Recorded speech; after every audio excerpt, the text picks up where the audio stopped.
university counsellor, and 2 students, Joseph and Cara. First, you have some time to look at questions 1 to 5.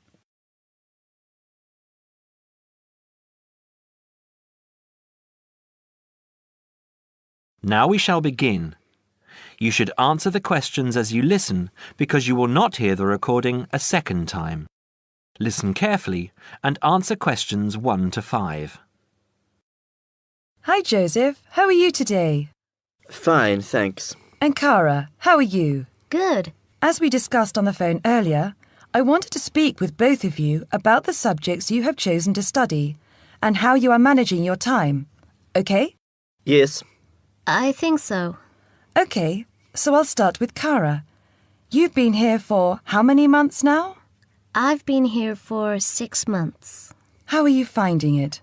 It's good. I'm enjoying the course. And what about life outside? Are you making friends and socializing? Not really. People here are quite closed. They don't talk to you. I see. So, what do you do after classes? I usually go home and study, and I might go out for a walk, but never really with anyone. Sometimes my roommate Louisa comes with me, but she always seems to be busy. How is this affecting your schoolwork? I don't think it is, but I miss home.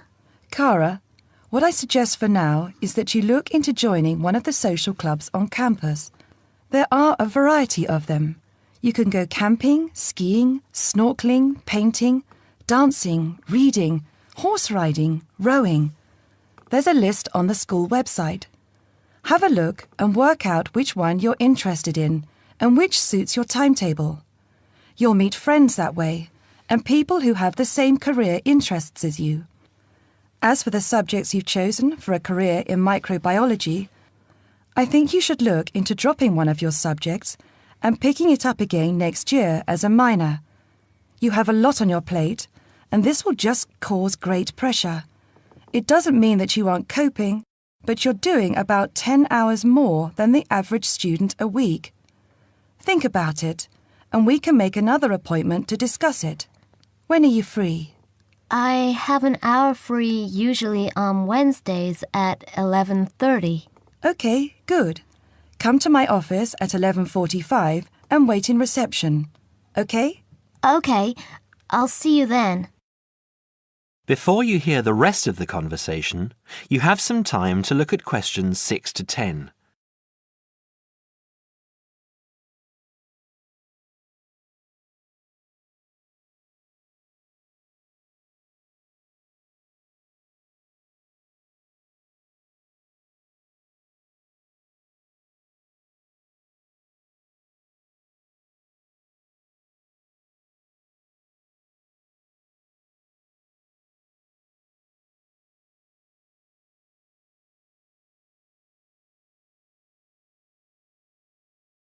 Now listen and answer questions 6 to 10. Joseph, how are you finding the university? I love it. It's very different from home. Life here is very much focused on study and also socializing through sport. People have been very friendly and curious about my culture. So, you've managed to integrate well? I think so. I've joined the rugby team, something I'd never thought I'd be interested in. And how are your studies going? I think I am doing well. I have a few assignments that need some work, but overall, I'm coping. That's good. I'm happy that you're enjoying the university, but remember, don't let your schoolwork get too far behind, because it will pile up, and before you know it, you will be late handing in work. You know that there's a penalty for handing in work late? No, I didn't. You would have been told at the start of the course, during orientation. I don't remember. You need to remember these things. They are very important. You might be an excellent student, but if you consistently hand in work late, you'll be penalised and you might end up losing your degree over it. That's a lot of years of work, okay? Yes, I'll remember that. And also remember that you have to attend 90% of your classes. So far, you have missed 5 tutorials. Be careful here. These could also cost you your degree. Is there any particular reason you missed these classes? I'd been training for our rugby match the night before and, well, we went out afterwards and I slept past my alarm clock. Joseph, I know this culture must be very different from where you come from, but please try and be a little more conservative with your time. I think maybe you should spend more time on your studies and less time on socialising. The subjects you've chosen are intensive. I want you to spend 3 hours a night studying before you decide to do anything else. I'll make an appointment to see you in a month and we can assess your progress. I'll give you my business card. All my contact details are there. Call me in 3 weeks to organise another meeting. Do you have any questions for me? No, none. OK, I'll see you in a month. That is the end of part 1. You now have half a minute to check your answers.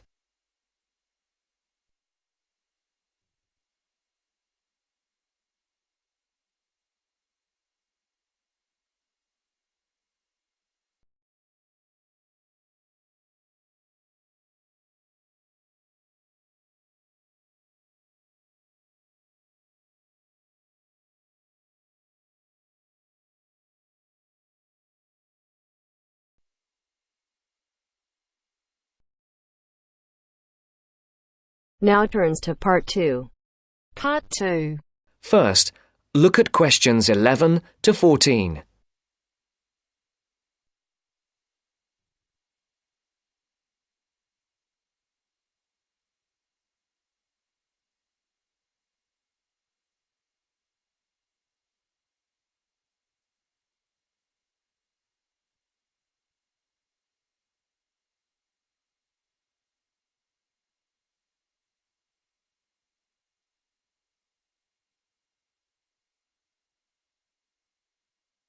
Listen carefully. Who's next, please? I think I am. How can I help you? I just came in on flight 372 from Singapore at 11:30 and my luggage hasn't arrived. I've been waiting at the baggage claim for about half an hour now and everything seems to have come off the plane. The conveyor belt has stopped and all the passengers have gone. So I came here to find out what has happened to my bag. Can I see your ticket, please? Here it is. So you came from Hong Kong today and changed planes in Singapore, right? Yes, the connection in Singapore was a tight one. The plane got in late and I had to rush to get to the next flight. That's the problem right there. There wasn't enough time to get your bags onto the connecting flight. Normally Singapore Airport is very efficient. Now, I need you to fill in these forms.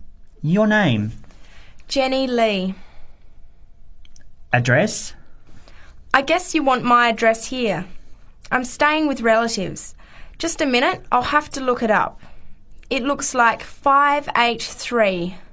No, it's 533 East 67th Street in Riverside. Do you have the phone number there? Yes, I do. It's 93014269. So you came in on Qantas Flight 392. Do you know the number of the flight out of Hong Kong? Let me see. I think it was Cathay Pacific 900 or something. Oh yes, it says here, CX 912.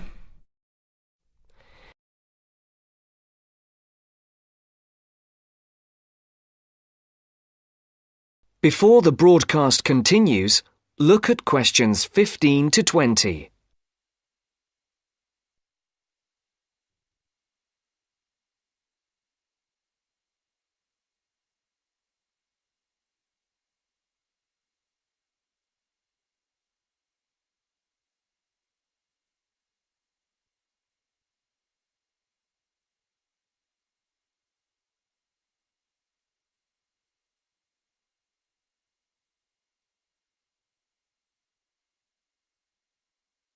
You will now listen to the second part of the talk. Right.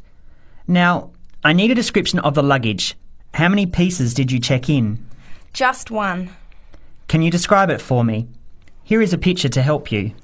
Okay. It's a big bag, like this one. Rectangular. Not hard shell, but soft covered, and it has a zipper around the front. Is it black? No, sort of a grey colour. Any identification? Just a tag with my name on it. Any other features? Well, it has wheels and a retractable handle on the end, so you can pull it, as well as the handle in the middle. OK, that's fine. Now, if your bag missed the connection, I'm sure it'll be put on the next flight. I'll email Singapore as soon as I finish here. The next flight comes in at 17:50. That's 10 to 6 this evening. You can pick it up then. 10 to 6? That's too long to wait. Can I get my uncle to pick up the bag on his way home from work? Sorry, you have to be here yourself to clear customs. Of course, I almost forgot.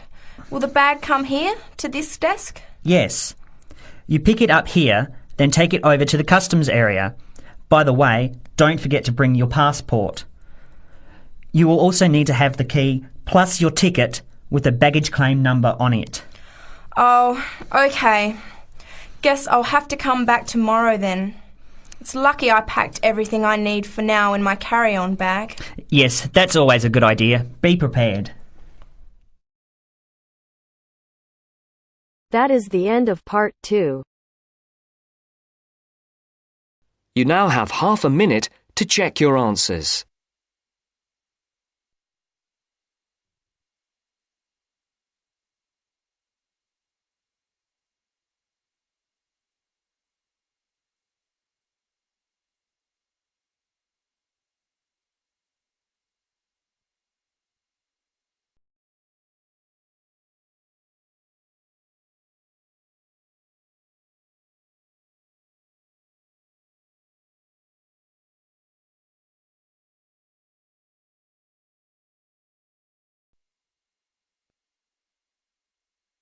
Now turns to part 3.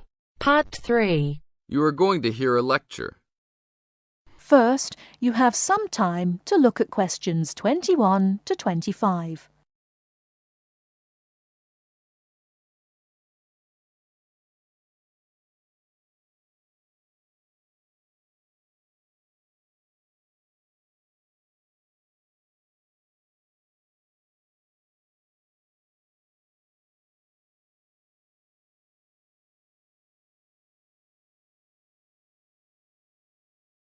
Now listen carefully and answer questions 21 to 25.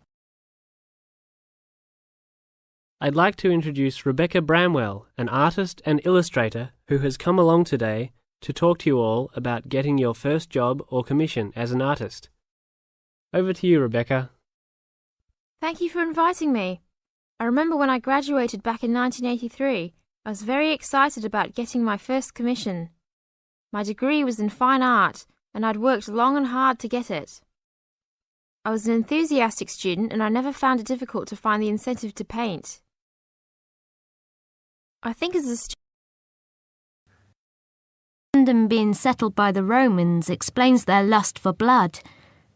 By about AD 200, the administration of Britain was divided in two. York became the capital of Britannia Inferior and London of Britannia Superior. Around the same time, the city also acquired its famous walls, probably about 20 foot high. Why did they build such high walls? It was a protective measure which may have been due to civil war, initiated when Governor Claudius Albinus tried to claim the imperial crown in Rome. Was paganism still predominant then? Yes, but Christianity appears to have reached the province at an early date, and only a year after the religion became officially tolerated in the empire, London had its own bishop, Restitutus, who is known to have attended the Imperial Council of Arles. You really delve deep. I think you'll do well on your tutorial paper. Good luck, David. Thanks.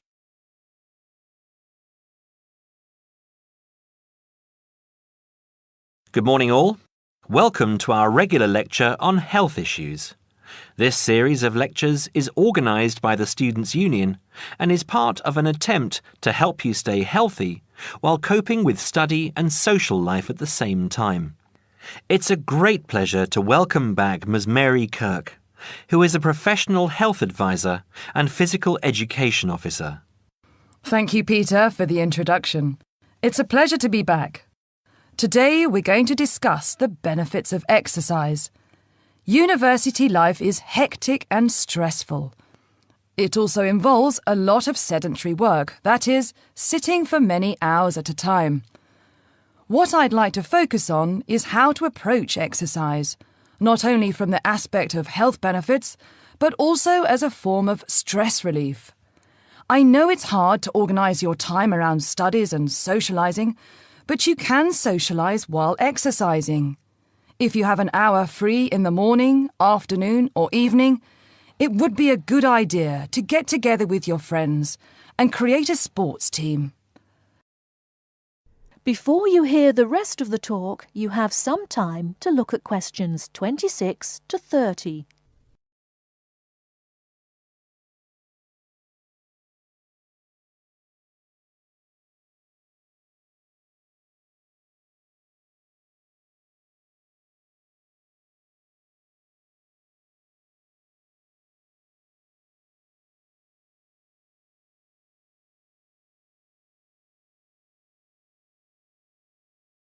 Now listen and answer questions 26 to 30.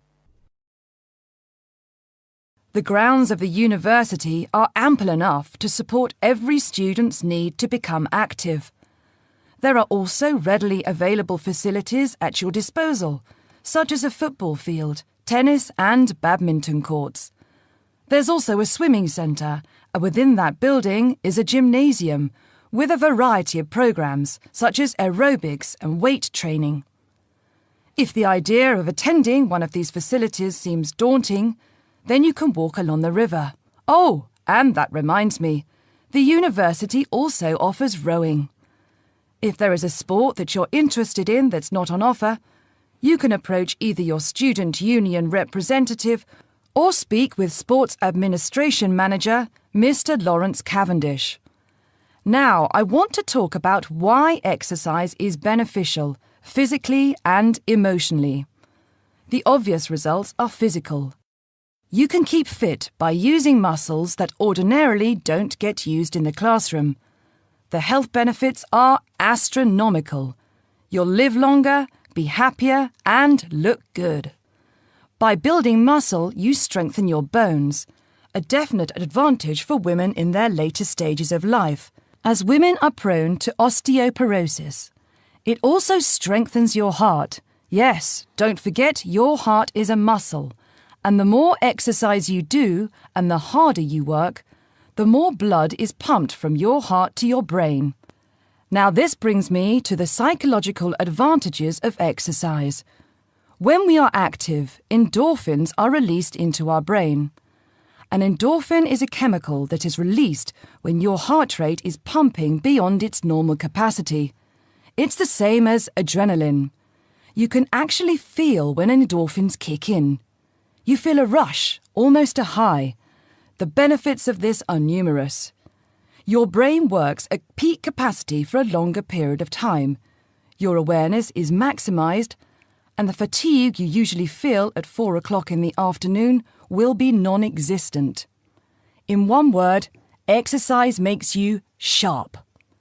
Now, I'm not saying that you should overdo exercise, because too much of anything can be dangerous.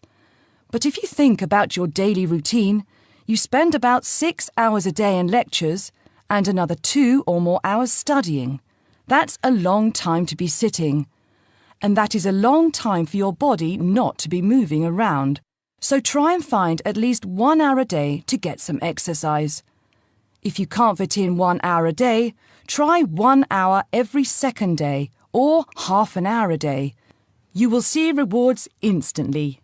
You'll feel great and look great. This I can promise you. That is the end of part 3. You now have half a minute to check your answers.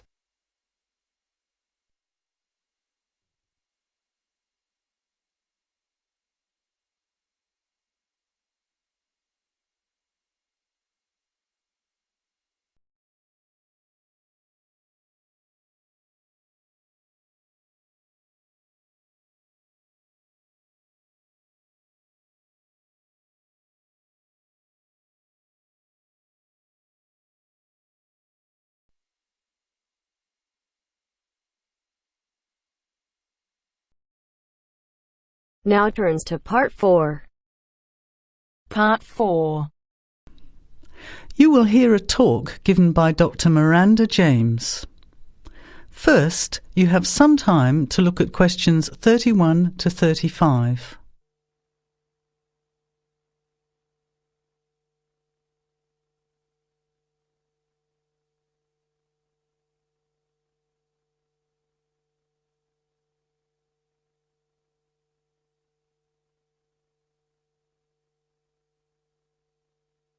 Now, listen carefully to the talk and answer questions 31 to 35. Good afternoon, everybody, and welcome to the first in a series of talks we have arranged for the Overseas Students Association this semester.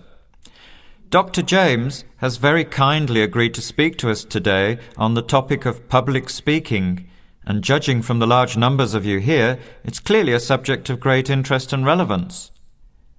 Dr. James. Hello. It's good to see so many of you here, and hopefully what I'm going to tell you will be useful to you both here at the university and in your future employment. Many people avoid speaking publicly, by which I mean in front of, say, 10 or more people.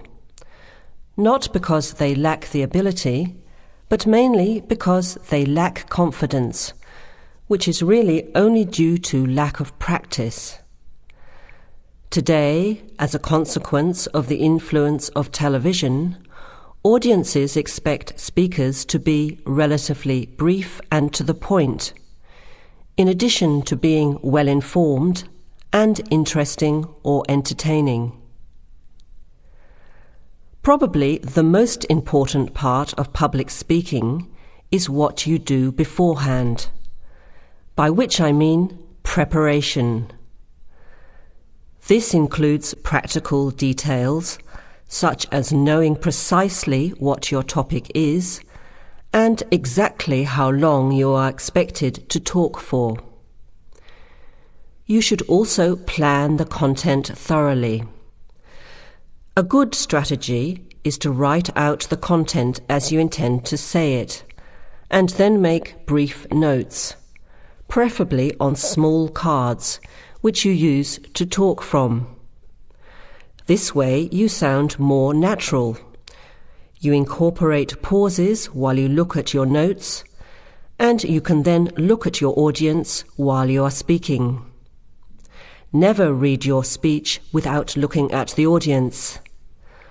Eye contact is a very important part of communicating with an audience. So deliberately move your head and look around at your audience. Pauses are important, as most people, when they are nervous, tend to rush through their speech. Now you have some time to look at questions 36 to 40.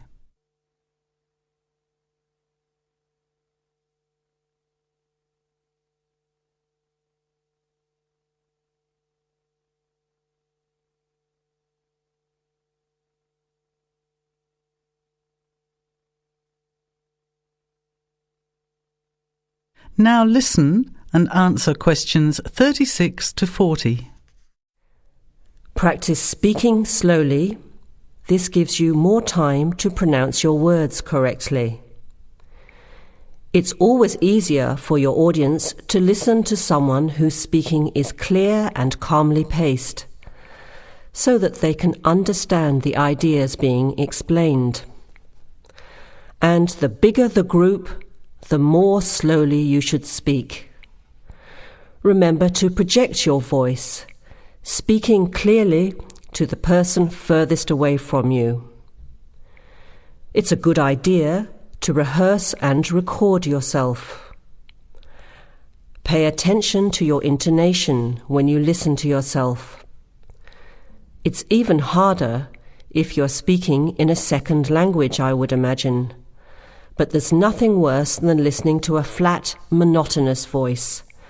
So try to vary your tone and rhythm. This will add meaning to your words. Lastly, pay attention to both your posture and your gestures. A confident person stands or sits in a small group with their head up, chin out, and shoulders back. Try to avoid scratching or fiddling with your hair or beard, or pens, jewellery, and so on. These movements can distract and irritate your audience. Yet you may be unaware of them yourself. Another reason for rehearsing, preferably with feedback from a friend, or better still, on video. I hope these few tips will make your experience of speaking in public a little easier. Remember, practice makes perfect. That is the end of part 4. You now have half a minute to check your answers.